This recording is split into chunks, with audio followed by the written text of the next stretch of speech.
വചനം 99 വാക്കർത്ഥം. ഹത്ത അങ്ങനെ ഇതുവരേക്കും, ഇദാ ജാഅ വന്നാൽ വരുമ്പോൾ, അഹദഹും അവരിൽ ഒരാൾക്ക്, അൽ മൗതു മരണം, ഖാല അവൻ പറയും, റബ്ബി എൻ്റെ റബ്ബേ, ഇർജിഊൻ എന്നെ മടക്കിത്തരുവിൻ. حتى إذا جاء أحدهم الموت قال رب ارجعون. അങ്ങനെ ഒടുക്കം അവരിൽ ഒരാൾക്ക് മരണം വന്നെത്തുമ്പോൾ അവൻ പറയും, റബ്ബേ എന്നെ മടക്കിത്തരുവിൻ. വചനം 100 വാക്കർത്ഥം.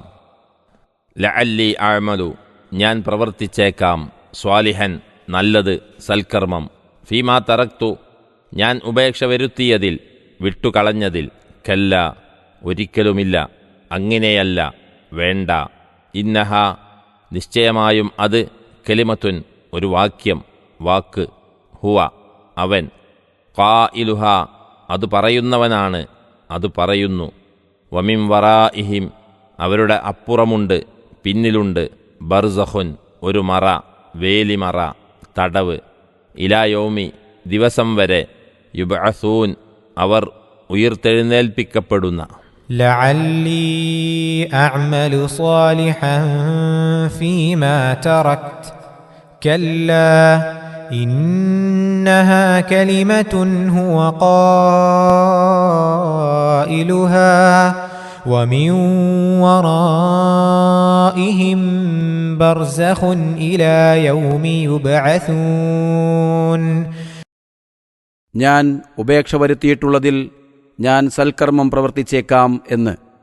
ഒരിക്കലുമില്ല, അതൊരു വാക്യം, അവനത് പറഞ്ഞുകൊണ്ടിരിക്കുന്നു, അത്രമാത്രം. അവരുടെ അപ്പുറം അവർ ഉയർത്തെഴുന്നേൽപ്പിക്കപ്പെടുന്ന ദിവസം വരേക്കും ഒരുതരം വേലിമറയുമുണ്ട്, അതവരെ മടങ്ങിപ്പോകുവാൻ വിടുന്നതല്ല. 99-100 വചനങ്ങളുടെ വിശദീകരണം. മരണസമയം എത്തുകയും അനന്തരം അനുഭവിക്കാനിരിക്കുന്ന കഠിന ശിക്ഷകൾ കാണുമാറാകുകയും ചെയ്യുമ്പോൾ തങ്ങളെ ഭൂമിയിലേക്ക് ഒന്നുകൂടി മടക്കിത്തരേണമേ എന്ന് അള്ളാഹുവിനോട് അവർ കേണപേക്ഷിക്കുന്നതാണ്.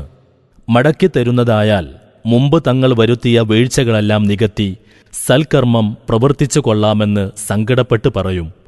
അള്ളാഹുവിൻ്റെ ഭാഗത്തു നിന്നുള്ള ഉത്തരമാകട്ടെ, കല്ല അതൊരിക്കലുമില്ല എന്നു മാത്രം. അള്ളാഹു പറയുന്നു, അത് കേവലം ഒരു വാക്യമെന്നു മാത്രം. അവരത് വൃഥ ഉരുവിടുന്നുവെന്നല്ലാതെ ഒരു പ്രയോജനവും ആ വാക്കുമൂലം ലഭിക്കുവാനില്ല. വല്ല വിധേനയും ചാടിപ്പോകുവാനാണെങ്കിൽ അതിനും സാധ്യമല്ല. കാരണം ഖിയാമത്തുനാളിൽ എല്ലാവരും ഖബറുകളിൽ നിന്ന് ഉയിർത്തെഴുന്നേൽപ്പിക്കപ്പെടുന്നതുവരെ പുറത്തു പോകുവാൻ നിവൃത്തിയില്ലാത്ത വിധം അവർ ബന്ധനത്തിലുമായിരിക്കും. പിന്നത്തെ സ്ഥിതിയാണെങ്കിൽ അതിലേറെ ആപൽക്കരവും. മരണവേളയിൽ മാത്രമല്ല, ഖബറുകളിൽ നിന്ന് പുനരെഴുന്നേൽപ്പിക്കപ്പെടുമ്പോഴും അള്ളാഹുവിൻ്റെ മുമ്പിൽ ഹാജരാക്കപ്പെടുമ്പോഴും നരകം കാണിക്കപ്പെടുമ്പോഴും നരകത്തിൽ വെച്ചും എല്ലാം തന്നെ അവിശ്വാസികൾ തങ്ങളെ ഒന്നുകൂടി മടക്കിക്കൊടുക്കുവാൻ അപേക്ഷിക്കുന്നതാണെന്ന് ഖുർആന്റെ പല പ്രസ്താവനകളിൽ നിന്നുമായി മനസ്സിലാക്കാം. ഈ അപേക്ഷ തീർച്ചയായും സ്വീകരിക്കപ്പെടുകയില്ലെന്ന് അവർക്കറിയാമെങ്കിലും ശിക്ഷയുടെ കാഠിന്യം മൂലം അവരത് പറഞ്ഞു പോകുകയാണ്. മഅദല്ലാഹ്, അല്ലാഹു കാക്കട്ടെ.